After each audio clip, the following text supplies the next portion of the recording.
Welcome to Haunted Talks, the official podcast of the Haunted Walk, offering ghost tours and paranormal adventures in Kingston, Ottawa, and Toronto, Ontario.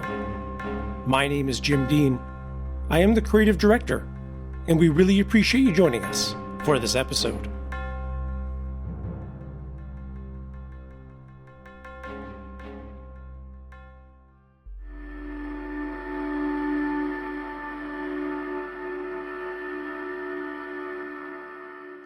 I always enjoy it when I have the chance to be a guest on other podcasts.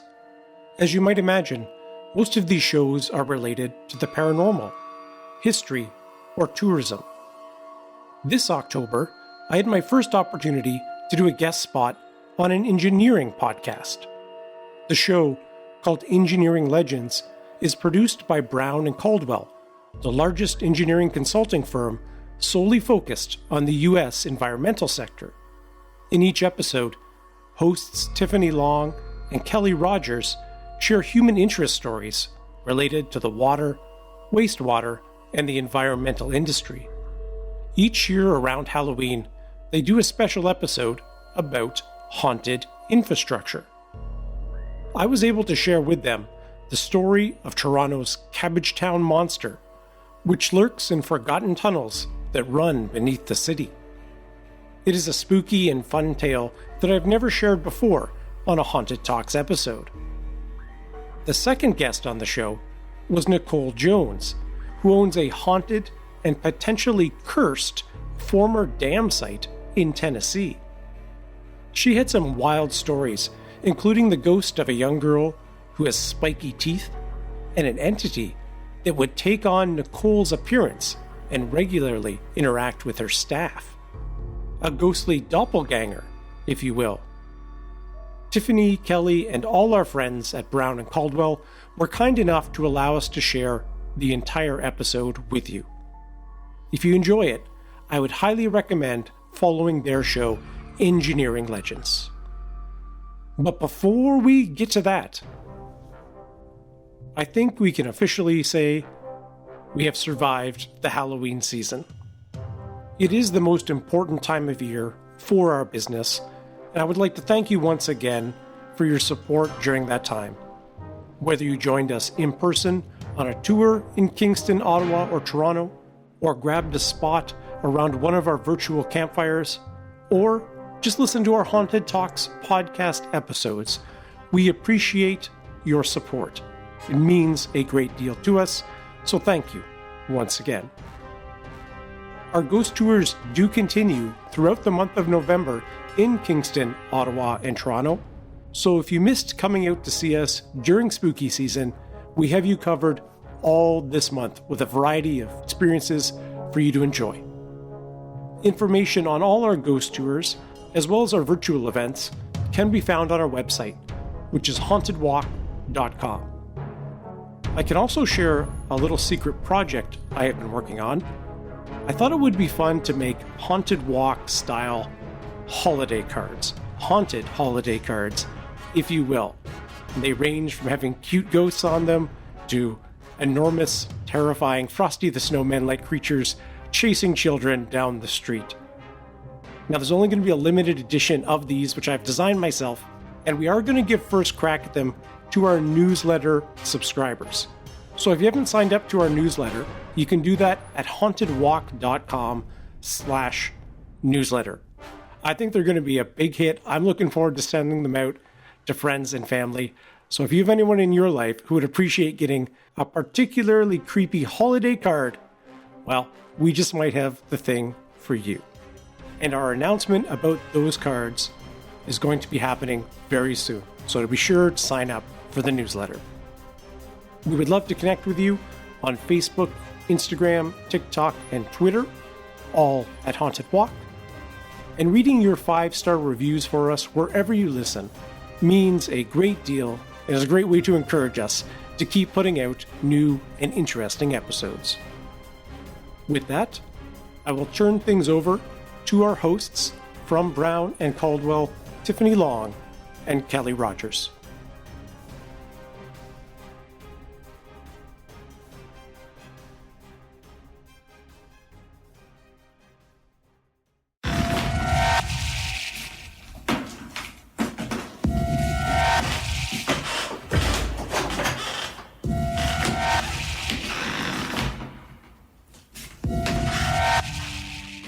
Welcome to Engineering Legends. I'm Tiffany Long, here with Kelly Rogers. We are delighted to bring you another hauntingly fun episode. As the leaves begin to fall and the nights become cool, it's the perfect time to gather together and share hair-raising stories of ghostly legends culminating from water and wastewater infrastructure. So, Tiffany, are you doing anything fun to get ready for the holiday season? I know it is your favorite time of year. Oh, indeed it is. Spooky season is my favorite. And I actually just got back from touring Salem, Massachusetts, and all of the historical sites associated with the infamous witch trials. I highly recommend it. Today we've got our first international guest on the podcast. We're joined by Jim Dean, who is the creative director of The Haunted Walk.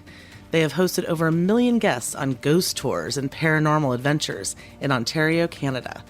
And later on in the show, we're going to hear from Nicole Jones. She works and is building her residence on the site of the Hales Bar Dam, one of the most haunted locations in America. The dam, which was constructed in Guild, Tennessee back in 1905, has suffered mishaps and tragedies since construction started. The stories that she shares literally gave me chills, and you're not going to want to miss it. So turn down the lights, gather around the campfire, and let's dig into some paranormal legends. Welcome, Jim. My name is Jim Dean. I am the creative director of The Haunted Walk. We offer ghost tours in Kingston, Ottawa, and Toronto, Ontario, as well as online experiences to anyone, as we say, in this mortal realm. And I've been doing that for about 20 years now, and I've always been drawn to ghost stories or mysteries. Unsolved Mysteries in the 1980s was my favorite show as I was a kid in the 80s and 90s or whatever. It's great to be here. I'm so glad you invited me. I've never been on an engineering podcast before, so I'm thrilled to be here. Yeah, it's our favorite episode of the year, and we love it because we do get to finally talk about ghost stories and really fun stuff. So we always look forward to doing this episode. But yeah, we'd love to explore the stories about the haunted Toronto sewer tunnels. We'd love to hear what is down there in the darkness. My favorite story about the tunnels in Toronto has to do with a very particular neighborhood called Cabbagetown, which is fairly central. And I know you folks have a lot of listeners kind of around the world and in the States, but Toronto is our largest city, of course, here in Canada. It's the capital of Ontario, the province. Ottawa is actually the capital of the country. But Toronto has about 3 million people in Toronto proper, and then around 7 million in what we call the GTA, or the Greater Toronto Area. So a major metropolitan city that sits on the banks of Lake Ontario, the kind of the western edge of Lake Ontario. When the city first began to be settled, before it was even known as Toronto, there were countless waterways and streams that would kind of, run inland all over the place. And as happened virtually everywhere, these waterways began to be used for a lot of things they really shouldn't be used for. There'd be sitting water, human waste, all these kinds of things. So while they did provide some transportation benefit, barges could move through certain spaces, it really began to become a health crisis, in the city. And eventually the plan was, decided that these waterways, these streams, many of them would be buried underground. So that's the first kind of secret thing we have hitting underground in Toronto, is that many of the rivers and streams, are still there, just kind of hidden from view in these old tunnels they built that went through. Now, as the city began to develop, more and more things began to be built under Toronto, of course. We have a subway system which runs under large parts of the city. And something I just randomly saw, very appropriate for our conversation, is that the path, which is kind of the underground system of restaurants and shopping that connects almost the entire city, is actually in the Guinness Book of World Records for the largest indoor shopping center or shopping complex, as it stretches about 30 kilometers, about 18 and a half miles underground. Yeah, I read about the path? I guess it's so people don't have to go up in the inclement weather. So they've kind of absolutely. built That is one of the underground. key reasons, of course, in Canada. Is I know one of you was from kind of Ohio region. Like the winters can be a bit much at times. So being able to go underground is a real benefit. Connects right to the subway, and then just all the additional retail space, the restaurant space that kind of opens up as you go down. So there is a lot under the city of Toronto. But the story I kind of want to focus on today takes place in the late 1970s. And what I love about a good ghost story is particularly when the witness is reluctant to come forward. Oftentimes, you see people have certain paranormal experiences and you wonder about the kind of authenticity maybe at times. But when you have a witness who's like absolutely doesn't want to talk about it, does not seek any attention, well, that's when it starts to certainly capture my interest. Me too, yeah. A fellow in Toronto by the name of Ernst. And the story goes he began looking for some lost kittens. He was taking care of some kittens, and I guess one or two of them got out, and I just got a new rescue cat here myself. I know how stressful that can be. You got to try to track them down. Hence the saying, herding cats. And as he was doing that, recently a hole, what I assume to be kind of like a sinkhole, opened up between his apartment building or his building and the next. And as he approached, he began to hear very strange sounds coming from this ominous black hole. Now he thought, well, maybe this, it sounds kind of like an animal. So he thought maybe, these are the kittens I'm looking for. So he grabs a flashlight and heads into this darkness. And he really does describe how powerful, in a later article with the Toronto Sun, just how powerfully dark and oppressive it was down there. And we can kind of imagine ourselves in that position as we're slowly creeping along in the dark, not sure what's in front of us or maybe even behind us at certain points. And he hears this sound. There's something. He's getting closer and closer to it. And as he approaches, there's definitely a creature there, but it quickly becomes clear to him these are not his kittens.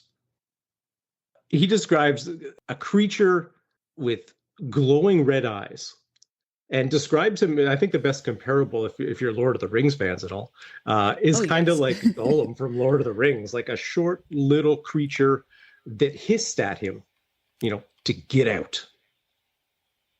Oh. Well, Ernst, as I think all of us would, took that advice and kind of beat a hasty retreat out of there.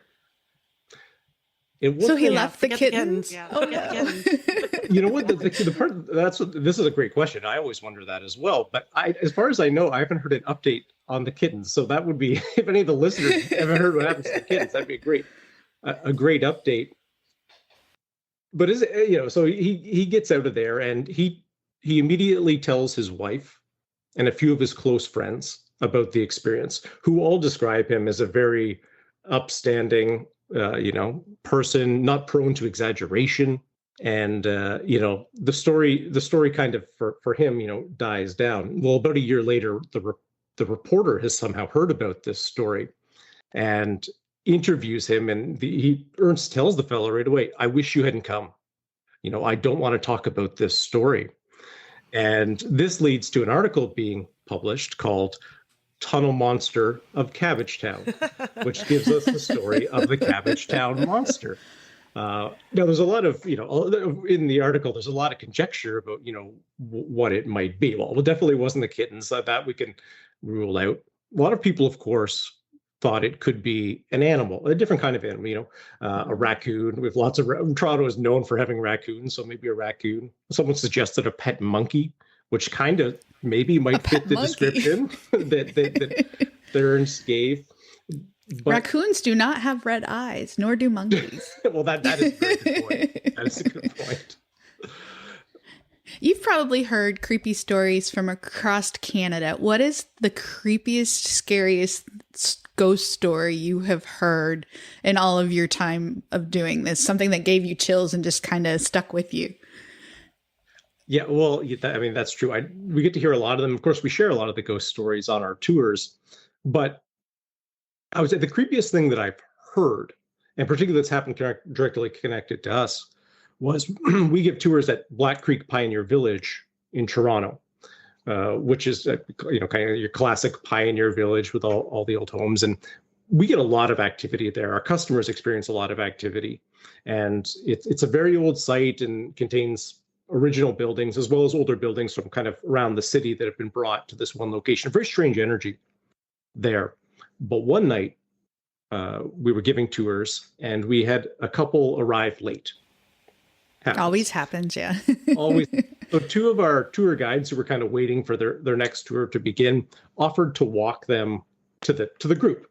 We wanted to catch them up or whatever. So as they are kind of walking along, this boardwalk area through these old buildings, one of our tour guides says to the other three, "We can all see that woman dressed in old-fashioned clothing, right?" And the first guest said, "Yes." Our other tour guide and the other guest said no. And they saw the apparition walk down the boardwalk and turn into one of the old buildings and vanish. Now, that type of ghost sighting or potential paranormal activity is very rare.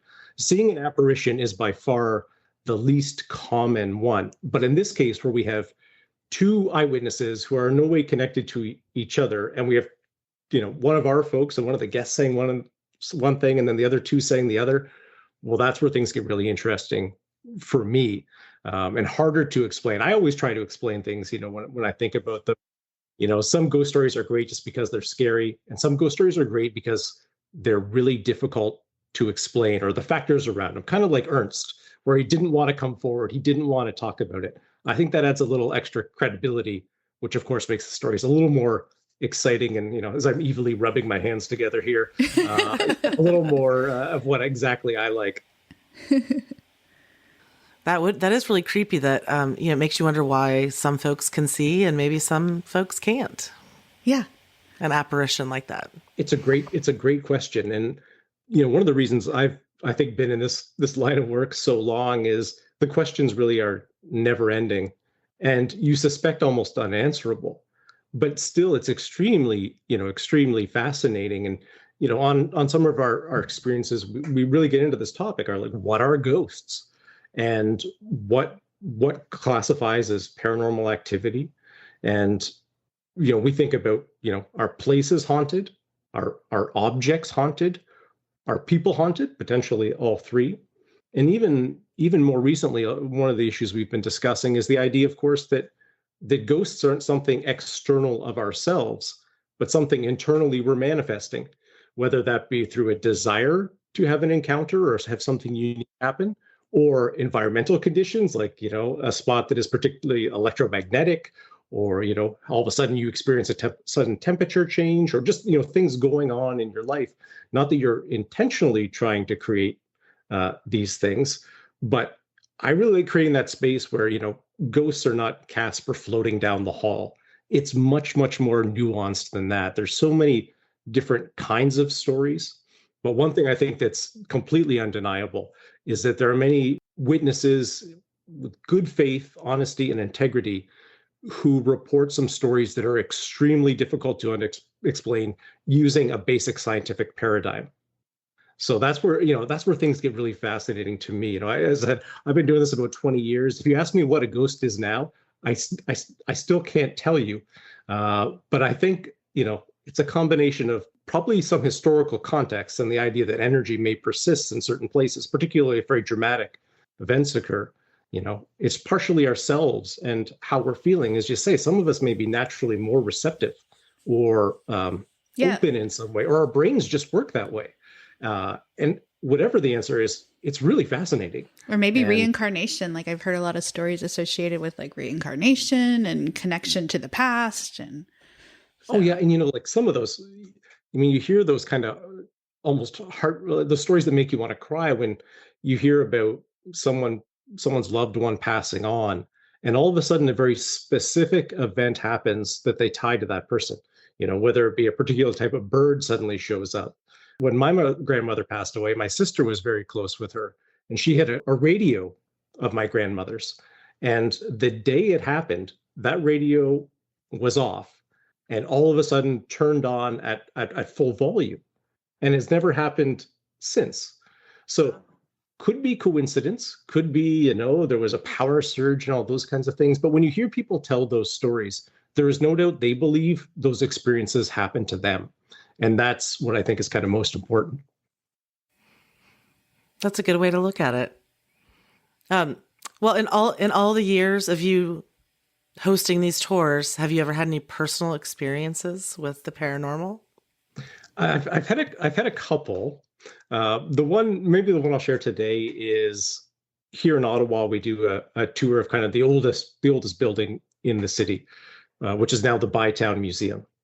And in Ottawa, we're famous for having the Rideau Canal, which, sort of like Toronto was important because Ottawa, the canal would connect you to the Great Lakes, which would lead to the St. Lawrence Seaway, and that kind of thing. So when we had to defend ourselves potentially from American attack, this was an important route for us. So the Bytown Museum, or the Commissariat building as it's known, sits right at the entrance to the very impressive locks here in Ottawa. And during Halloween, we often give tours through the building, as it's a very haunted building and a perfect place to kind of walk through on a cool fall night. And one night we were there setting up, and I was there with one or two of my colleagues, getting the lights all down low, making sure we had everything ready. And one of the well-known ghost stories about that building is walking up the stairs and suddenly thinking someone is behind you. Now, at this point, I'd been working for the company, I don't know, at least 10 years, if not 12, and I was very aware of this story, but I'd spent a lot of time in the museum there. I'd never really had anything too spooky happen, though the hair on your back of your neck, does stand up from time to time. But on this night, my colleagues were at the front, and I went through this door that leads up to the second floor. And I was about halfway up the stairs when I clearly heard footsteps behind me. Like, it wasn't even a question. It was like one of my colleagues was coming to join me or had something they wanted to tell me, So I turned back to look, fully expecting there to be a human being there. Right. And there was no one there, even though I could hear the footsteps continue for another kind of step or two. So did the footsteps stopped when you stopped? Like when you... I stopped, and then it was like, creak, creak. And then I'm just standing there terrified in the dark. We appreciate your time, Jim. This has been really great. And we are going to post on the website all of the information on if you want to join any of the tours that you guys do for the various locations in Canada. I've done a ton of ghost tours. They're so much fun. I highly recommend it. Yeah, we're in Kingston, Ottawa, and Toronto. So if any of your listeners live around our cities, are going to be visiting, we certainly invite them to come and join us. And if you are looking to have a bit of a spooky experience for yourself, and you're in the States or a little further away, we do have our Haunting at Home, which maybe Kelly, maybe Tiffany, both of you should try, which is where I'm kind of the host. It's an audio experience. I lead you through a series of experiments you do in your own house. Ooh. And this idea really came up because I don't know if you remember this or saw the news articles, but at the very start of the pandemic, all of a sudden people started reporting hauntings in their house, like a disproportionate number compared to usual being reported. So this got us curious, is it possible that many of us may actually live in haunted houses if we took the time to look? So it's kind of a meditative experience, but also a really kind of cool way to kind of connect with yourself and your surroundings and ponder, of course, some very big questions about, life, death, and who may be waiting for us on the other side. Oh, that sounds like fun. That sounds like a very fun activity. Yes. I think that'll, because we usually do like scary movie nights and things all through. In fact, you mentioned Resident Evil. My husband started the whole series again last night.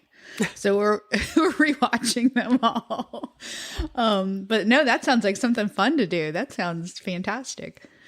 Awesome. Thank you. Awesome. Well, we appreciate your time, and this has been fun. Thank you so much for taking the time.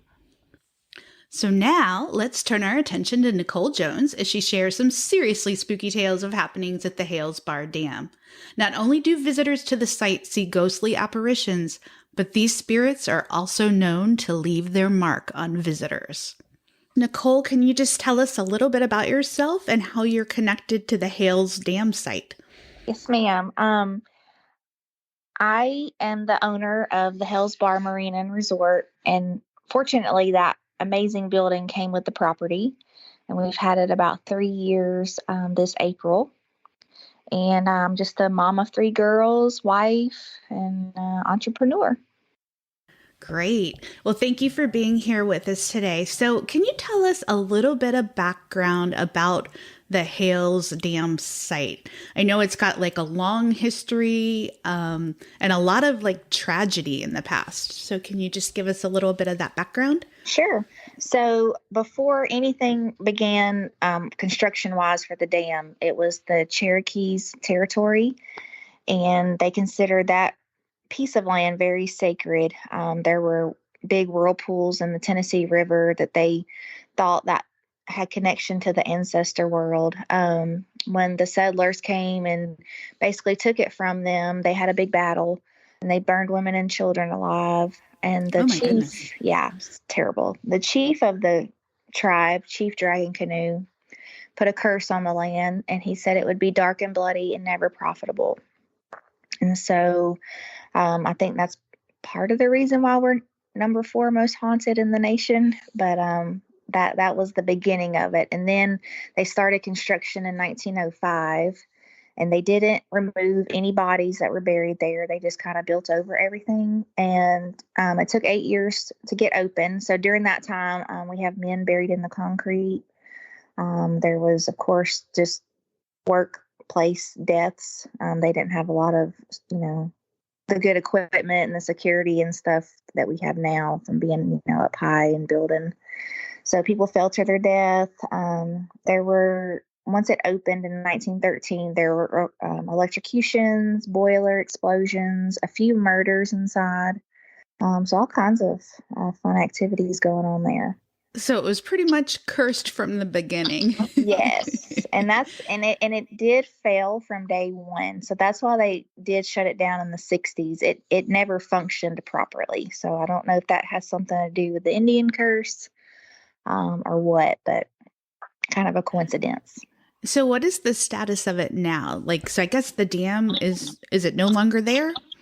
The dam was dynamited in 1967, so they left what we have now as the powerhouse. It's been completely empty since the 60s. They took all the generators and all the equipment out because they built another dam about 6 miles downriver. So it's just been an empty shell and sitting abandoned all this time, except for the past 3 years. Yeah. So you took over, it sounds like about 3 years ago. When did you discover that it's haunted? I knew before I went there because it's in my area. So, of course, you hear about things around your town that are haunted. And when we went to check it out to see if we wanted to purchase the property, super creepy. And even if I hadn't heard the stories, I knew then when I walked in, I was like, ooh. Now, did that deter you from wanting to purchase it, or were you okay with that? Oh, no, I was like, yes, this is awesome. I can't wait. And do you still feel that way? Yes, I still love the place. We have new stories. I mean, almost every day that we walk in there. So it's just kind of a neat little environment to be in and have other people have experiences like you do. So I love it there. So describe the environment, like what's left and what kind of activities do you have? So the building is basically just an empty shell. It's massive, lots of concrete. So the activity that most typical that everybody kind of has is people will whisper to them, talk to them. You'll see our famous, we call him Big John, in the underground tunnels. He's a very tall man, and he likes to come out and be seen when you're walking down there. We also have a little girl that kind of walks around, and she creeps people out because she smiles at you, and her smile is her whole face, and she has spiky teeth. So I don't think that is a child. personally. Well, because it is one of the most haunted locations in the country, I know you've had a lot of people that have come out to investigate the site. Can you tell us a little bit about what they've found and some of their experiences? Sure. So the thing I've mentioned in the underground tunnels, I have something else besides the big tall shadow guy, and all these groups from all around have all told me about the same thing. And they all believe that there is an ancient spirit down there put there by the Cherokees. So they think either like a Wendigo or a skin crawler. And I've had things turn into me and I'm not there, and it tricks my staff. So I have to kind of lean towards they're telling me, something pretty accurate. And all these people, they don't know each other. So, how could they all come up with the same story? So it will imitate you, like something appears that looks like you? Yes. And my exact outfit. And then it also, if I'm not around and my kids are anywhere near, they get freaked out because they're like, Mom, you were talking to me in my ear. And I was like, I'm not even there. Oh, wow. That's pretty scary. And so I know too, you mentioned before that I guess some of these apparitions or entities there will scratch people. Yes. So this past weekend was our second weekend for our haunted house, and I had, I think 5 or 6 guests get scratched. Yeah, on tour. So I'm not sure what in there does that, and it doesn't do it to everybody, obviously. But yeah, I've had even my oldest daughter. We did a field trip there 2 years ago with her class for history, and we got down to the end of the long underground tunnel, which to me is the creepiest spot of all. It's just a weird vibe down there. But once we got to the very end, her arm started burning, and you could see all these claw marks start appearing on her. So that, yes. Yeah. So the scratches, you said it's like multiple, like 3. Yes, it's always 3 marks, but then they will do it a few times. So my tour guide this weekend, he had a nice big one from the base of his neck down around his neck. And then, and I sent you a picture on your email. So I have another guest from the years past, and she took a picture of her back when she came out. And we'll post those up so our listeners can see them. But so do you have a problem like keeping tour guides? No, because they're like me and we're weird and we love it. So no, he thinks it's the coolest thing when something gets thrown at him or something touches him. Now, do you feel like the entities or spirits that are there are menacing, or are they playful? I think I have a combination. I think there's a lot going on inside, because before I owned the property, they did let people go in and do seances and Ouija boards, which I know enough about that it opens up a portal, so to say, to let anything in and out. And I just think that over the years, what I already had, plus all that kind of activity, I have all kinds of things. So I think the thing that scratches or makes people feel really, really hot, I think that's something not very good. Right, but maybe like the little girl in Big John are maybe less menacing. Yeah. I have a few things, and you'll see them or you'll experience them, and they never harm you, or they don't scare you or give you that creepy feeling. So yeah, I think we have some good in there too. Yeah, and so objects move around as well, right? Yes. The past weekend, when they were on the lantern tour, rocks were getting thrown at them, and chairs would slide across the floor. We have a bouncy ball that we like to take down to the tunnels because something down there likes to play with it. So we'll throw it and it gets thrown back, or it'll be in different places of the dam. So it's kind of it just moves around the building. It's very weird. Oh, that is weird. And you mentioned that, so I guess you had a Native American chief come out and actually bless the site. Tell us a little bit about that. Yes. So I reached out to the Cherokee tribe that was local and asked if they would be able to do something like that since it was their ancestors' land. And I feel like maybe if I could have bring somebody in to do something to let the spirits know, we're good. I'm there to take care of it. And, we got to live together, that we got to be peaceful together. So, so he did. He brought me some tobacco and dried flowers and other little natural things like that he had blessed. And he had told me to just go around the building and just tuck it into little places that, of course, would never be disturbed, which I have a lot of pipes in there and things like that. So I just went around the building and tucked it in and just, hey, I'm your friend. I'm on your side. I'm not here to cause any, harm or distress. And I'm sorry about what happened. I'm the good guy. So please be nice to me. Do you feel like it's made a difference? They don't bother me at all.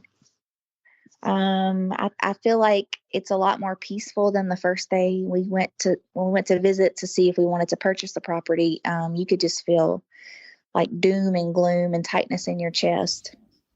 And wow. Yeah, I've had other groups that investigated before I had it.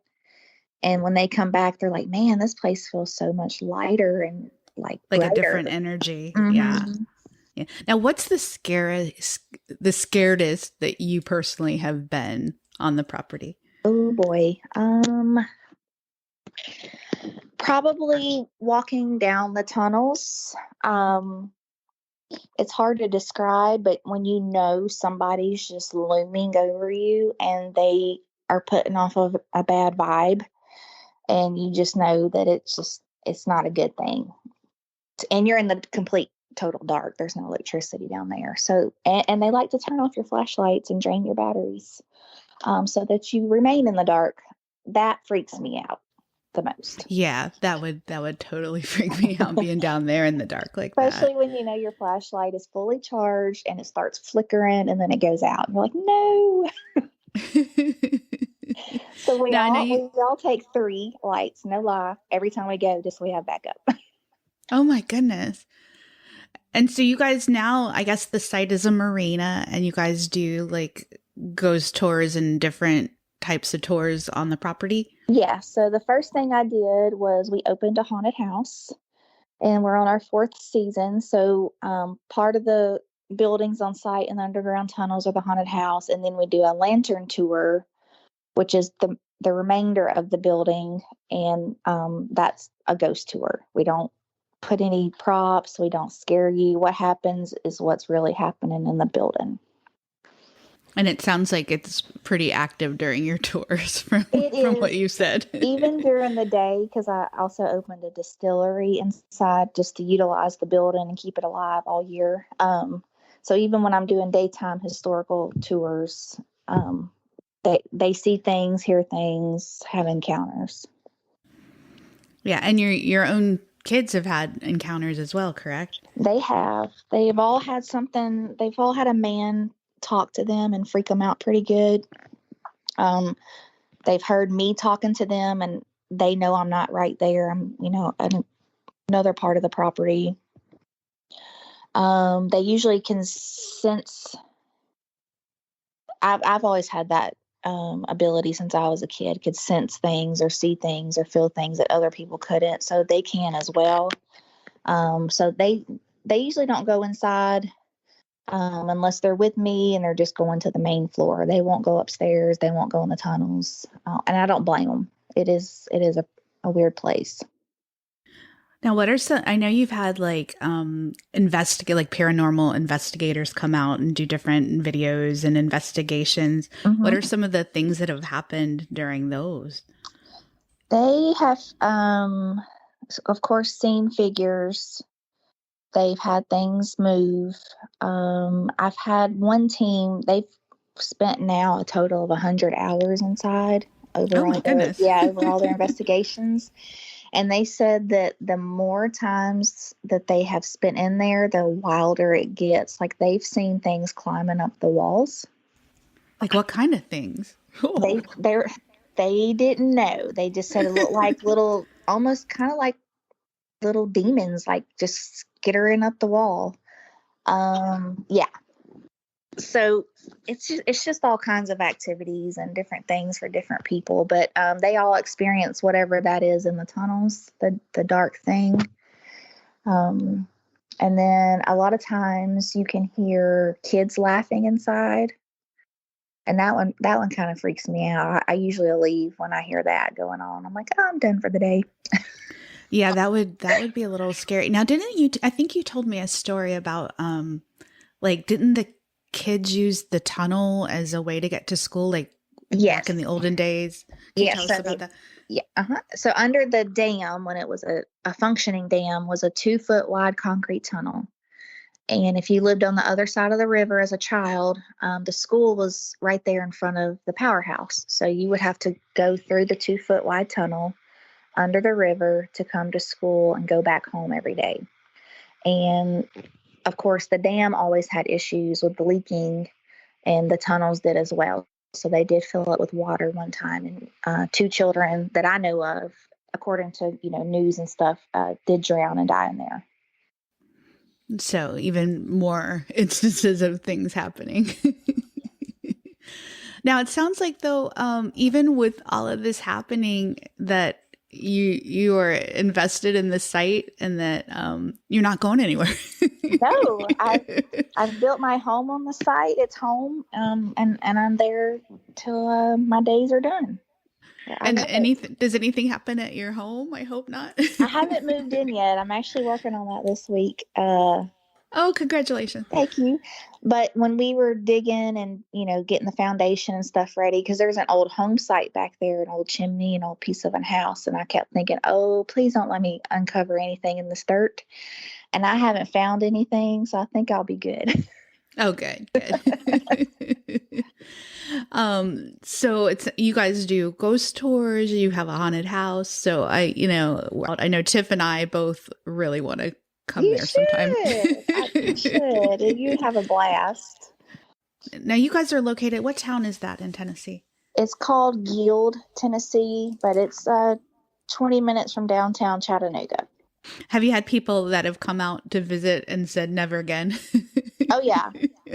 I've had people come even just for the daytime history tours.